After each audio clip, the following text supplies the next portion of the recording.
Hello കൂട്ടുകാരെ, ഞാൻ നിങ്ങളുടെ സ്വന്തം പുസ്തകപ്പുഴം.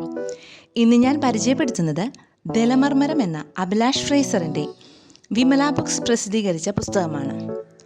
കാറ്റ് ഇലകളോട് മന്ത്രിച്ചത് ഞാൻ നിൻ്റെ കാതിൽ പറയുന്നു എന്നാണ് ആദ്യ പേജിൽ എഴുതിയിരിക്കുന്നത്. വെറും 88 പേജുള്ള ഒരു പുസ്തക സമാഹാരമാണിത്. ജ്വരക്കിടക്ക ഒരു നമസ്കാരപ്പായയാണെന്നും നിർമ്മമതയാണ് അതിൻ്റെ വേദമെന്നും തുടങ്ങുന്ന ബോബിയച്ചൻ്റെ ആമുഖം. കടലാസ് പൂക്കൾ തുടങ്ങി എൻ്റെ ശൂന്യാകാശം എന്നുവരെയുള്ള 28 ചെറിയ അധ്യായങ്ങൾ.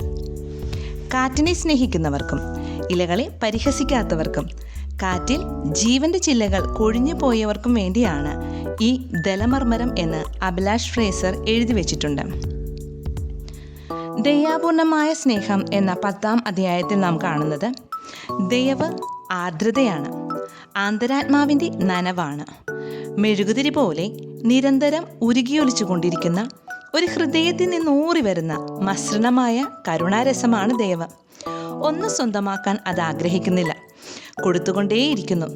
എപ്പോഴും ഉരുകുന്ന, എന്നാൽ ഒരിക്കലും ഉരുകിത്തീരാത്ത മെഴുകുതിരി പോലെ തപ്തവും മസൃണവുമാണ് ദയാപൂർണമായ സ്നേഹം. ഗ്രന്ഥകാരൻ പറയുന്നത് പ്രണയപരാജയങ്ങൾ ഉണ്ടാകുന്നത്, വിവാഹമോചനങ്ങൾ ഉണ്ടാകുന്നത് ദൈവത്തെ പ്രണയത്തിൽ നിന്നും നീക്കിക്കളയുന്നത് കൊണ്ടും ദൈവത്തെയും പ്രണയത്തെയും രണ്ടായി വിഭജിച്ച് നിർത്തുന്നത് കൊണ്ടുമാണ് എന്നാണ്.